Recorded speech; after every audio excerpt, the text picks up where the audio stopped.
We're also learning more about some of the victims who were tragically killed in the New Orleans attack.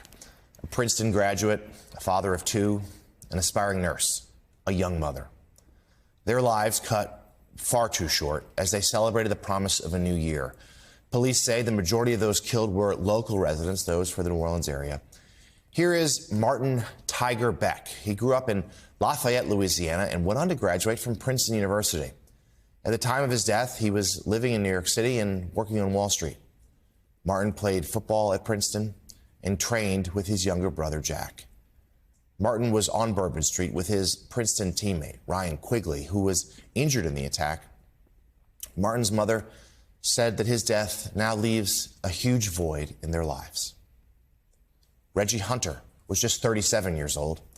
He was from Baton Rouge. Reggie was the father of two boys, ages 11 and just 1, and he worked as a manager at a warehouse. He's described by his cousin as an awesome person with a big heart.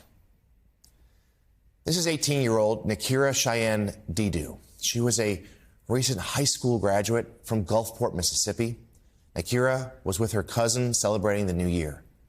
Later this month, she was set to start college and planned on studying nursing.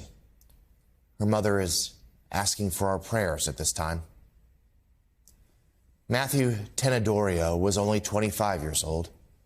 He was born in Mineola, New York, but lived in Carriere, Mississippi. He had dinner with his mother Tuesday night before going to celebrate New Year's with his friends.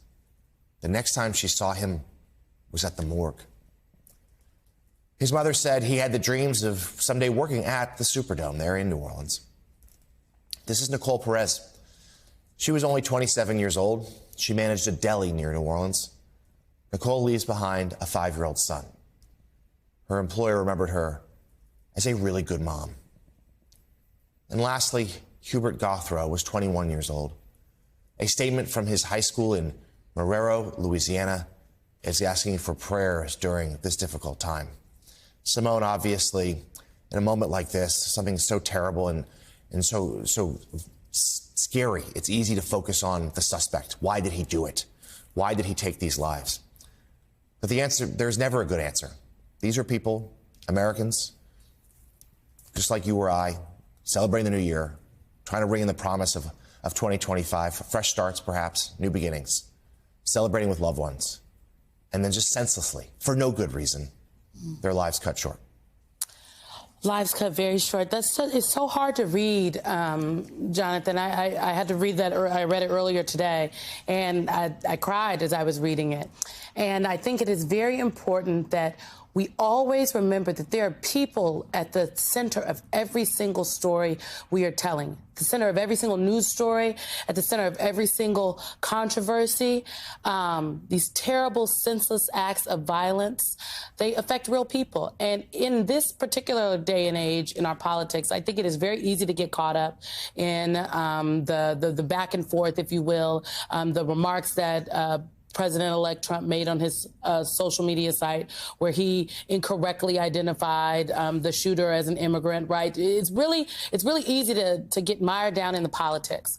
But always we must take a step back and remember that there are people, there are children who are going to grow up without their mothers and fathers. There are parents who are missing their sons and daughters. There are friends and family members who are now grieving and don't know what to do with all of these feelings. There are first responders who are now questioning, could we have done a little bit more to maybe save another life? There are people who survived the attack, whom were with people who did not come home, who are grappling with why them. So we need to just take a step back and I think give each other a little grace and remember that there are always people at the center of every single one of these stories. Simone, I couldn't agree more with what you said, and you're right.